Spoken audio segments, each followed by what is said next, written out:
Happy Saturday morning to you, and thank you for staying with us this morning. I'm Ashleigh Holland. First this morning, let's take a look outdoors. Live downtown Columbia right now. It's looking beautiful out there. Meteorologist Kevin Arnone is in to give us an update on how things will continue to look. Kevin?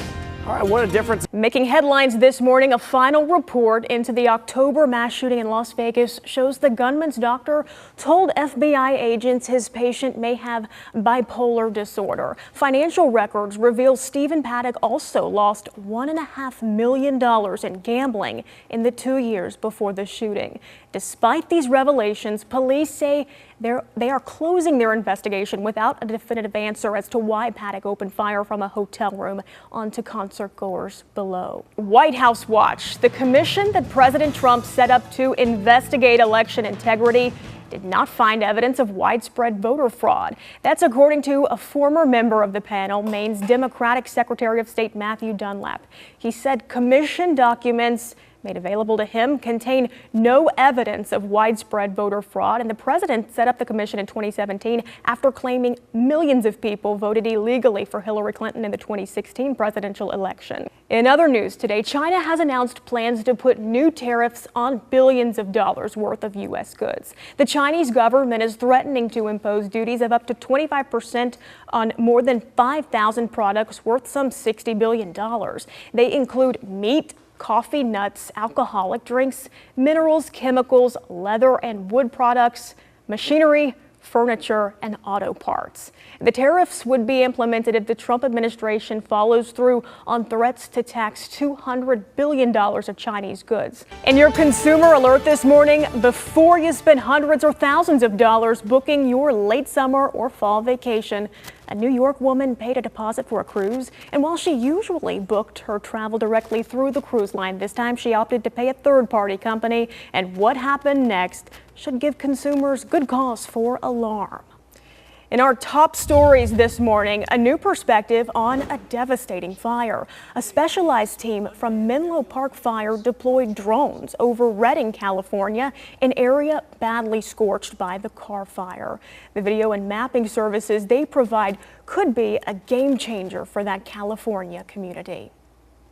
Another quickly spreading wildfire that ignited in Box Elder County, California, has forced some neighbors to leave the area. Both directions of I-84 were closed between two towns, according to the Department of Transportation. State fire officials say the Goring fire was started by lightning and was burning 7,000 acres as of last night.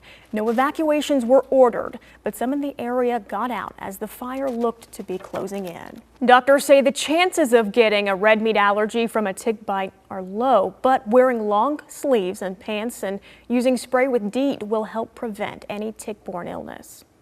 In other health news, potentially dangerous bacteria already resistant to antibiotics seems to have learned a new trick. Researchers in Australia say some of the superbug germs are now developing a resistance to hand sanitizers. Bacteria samples from 2 hospitals were analyzed over the course of 19 years. Germs collected in 2004 were killed more easily than those collected 5 years later. Experts say, if true, it could be harder than ever to control the spread of infection in medical settings. More heat, of course, but for shoppers planning to get out in the tax-free weekend, when do you suggest they go? Yeah, I think most of the day is going to be fine. I think most of us do stay dry. You know, just stay hydrated today and have the umbrella, leave it in the car. You may need it for about 15 minutes. Very good. Thanks, right. Kevin. And speaking of that, in your Midlands weekend, you might expect malls and shopping centers to be packed more than usual as families start their back-to-school shopping.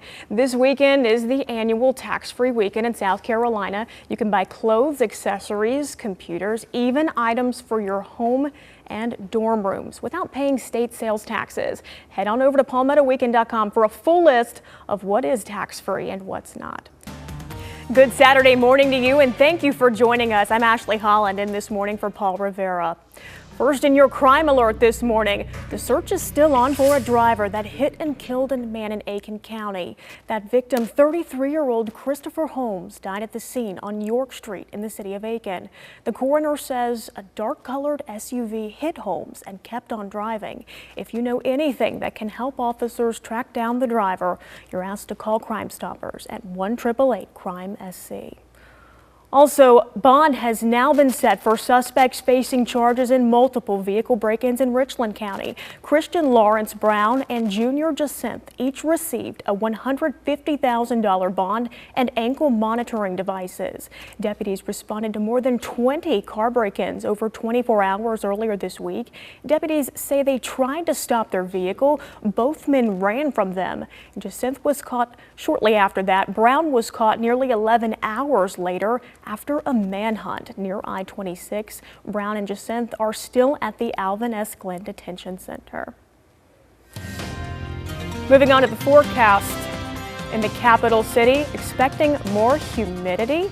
Meteorologist Kevin Arnone is in this morning. Kevin. A heroic act caught on video. A baby nearly choked to death at a Florida mall, but quick-thinking officers who just happened to be nearby stepped up to save her life. If it wasn't for you guys, we definitely probably wouldn't be here with our Lucia. Anna recommends all parents take classes so they can properly administer CPR to children. Recently, those officers were honored by City Council and Lucia's mom and dad.